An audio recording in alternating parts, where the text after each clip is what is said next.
Today's documentary, The Gilded Cage, Ibn Battuta's Trial in Mali. The air in the throne room turned to ice. Mansa Sulayman, the king of kings, the lord of more gold than any man on earth, had fallen silent. His eyes, dark and unreadable, were fixed on the Moroccan scholar kneeling before him. Ibn Battuta felt the weight of that gaze. He saw the flicker of irritation in the sultan's face, the subtle shift of the royal bodyguards. His heart hammered against his ribs. He was 1,500 miles from the nearest port, surrounded by warriors whose language he barely understood.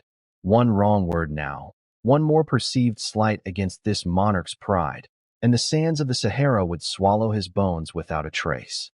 This was not a journey anymore. It was a fight for his life. How had he come to this precipice? Rewind 2 years. The year is 1352.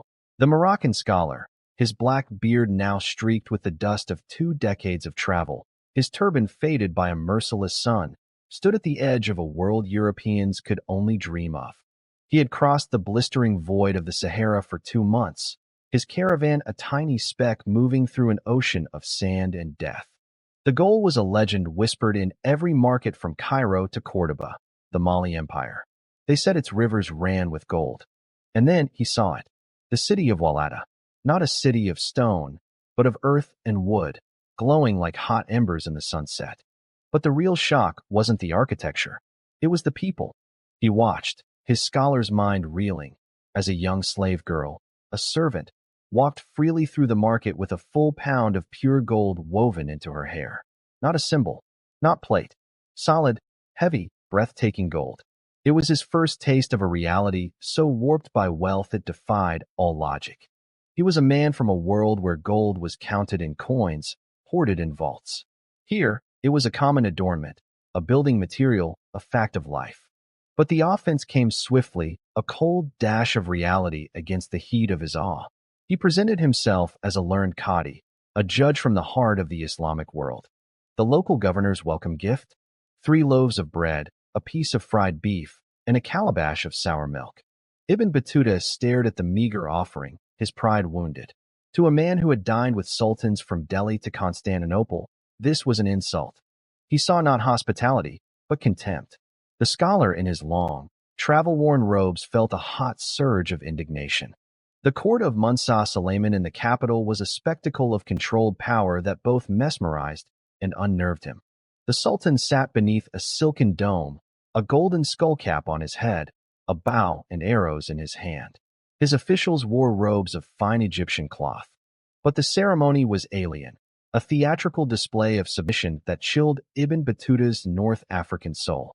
Drums boomed. Poets recited verses in a language he couldn't comprehend, their voices rising and falling like a strange incantation.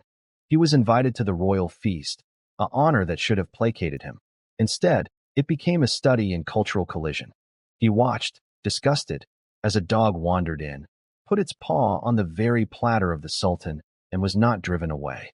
Every custom, from the way women conversed freely with men not their kin, to the ritual dusting of the body with flour, felt like a personal affront to civilization itself.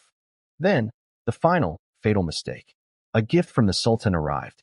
It was, by Malian standards, generous, a sack of grain, a portion of beef, and some prime desert dates.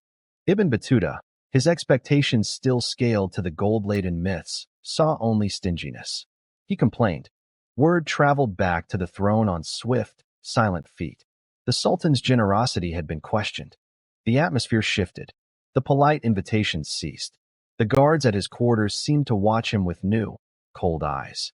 He was summoned, not to a feast, but to an audience. The blade of royal displeasure was now naked and aimed at his heart. Ibn Battuta stood before Mansa Sulayman, the gold everywhere suddenly feeling like a gilded cage. He was a diplomat, a survivor of 100 courts. He knew the language of power, and he knew he had spoken the wrong dialect. He fell back on the only currency he had left, his faith and his scholarship. He was not killed. He was not thrown into a dungeon. But the sentence was, in its way, just as terrifying. He was ostracized, frozen out. His salvation came from an unexpected quarter, the scholars, the very men whose customs he had scorned. They saw a fellow man of learning in distress. On his way out, he passed through Timbuktu. He described it not as the legendary center of learning it would become, but as a modest, bustling town on a great river. He witnessed a man confess to a crime and be immediately entombed alive within a mud structure, a grim monument to the law. As his caravan retreated into the embracing hostility of the Sahara, Ibn Battuta looked back one last time. The gilded towers of Mali shrank into a mirage. He had come seeking a fable of gold and found a complex, living civilization that mirrored his own prejudices back at him. The real treasure he carried away wasn't in his bags. It was the searing lesson that the world was wider, stranger, and more resistant to his judgment than he had ever dared to imagine. And the road ahead, stretching into an uncertain horizon, was still infinitely long. Thank you for watching. If you enjoyed this documentary, please subscribe to our channel. We bring you fascinating documentaries on history, science, civilizations, mysteries, and the untold stories that shaped our world. Hit the subscribe button and the bell icon so you never miss a new release. See you in the next one.